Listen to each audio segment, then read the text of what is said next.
ځانمرګي ته.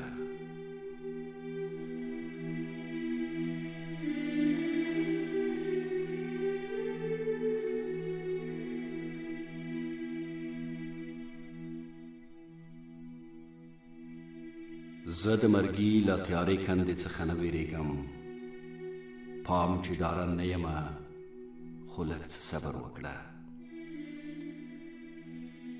ځکه تر اوسه مې جنت ته تلوسه نشته لا. زه د بېوسه بچو خولې ته مې ګوله لټوم، زه یې وطن ته د زاړه ټوکر جامه لټوم. زما د بچي سترګې چې سرې وې د پرون له لوږې، پر ما یې غکړ چې راګوره آبا، ما ته د سپینه کتابچه د مکتب هیره نشي، هغه مې هیرې نه دي.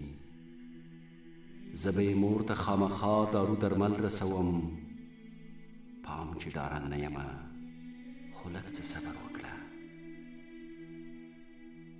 تا که د نورو په وژلو کړولو باندې د جنت حورو ته خپل غیږ پرانستې، خو زما د رنځورې ربړېدلې میرمن د درد نارې یادې دي. زه د جنت حورې دا دومره ژر نږدې نه غواړم، ته که د کفر په وژلو کې میړانه ښیې، خو زه مسلمې وینه نه در بخم. ما لا تر اوسه د جنت له هېڅه نه اسلامیت نه انسانیت هیر کړی.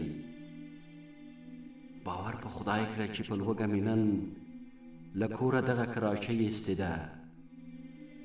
زه د مرګي له تیارې کندې څخه نه ویرېږم، خو په الله مې قسم چې په هغې دنیا به له دې تڼاکو نه په ډکو لاسو ستا د کفن ګریوان په ډاګ نیسم.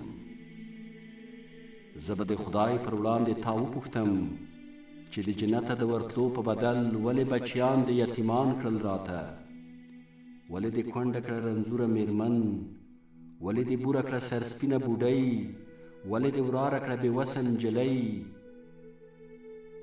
زما د بچو لاس به د چا په وینو سور شي وروسته،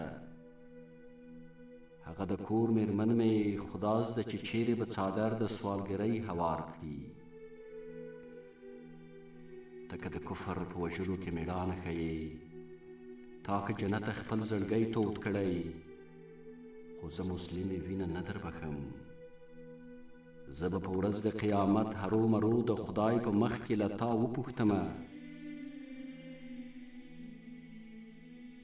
زه به په ورځ د قیامت هرو مرو د خدای په مخ کې له تا وپوښتمه،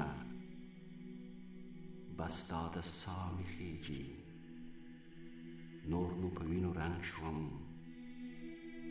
خدا زده چې زما بچي به زما د کفن پیسې له کومه راوړي. خدایه ته رحم وکړې، خدایه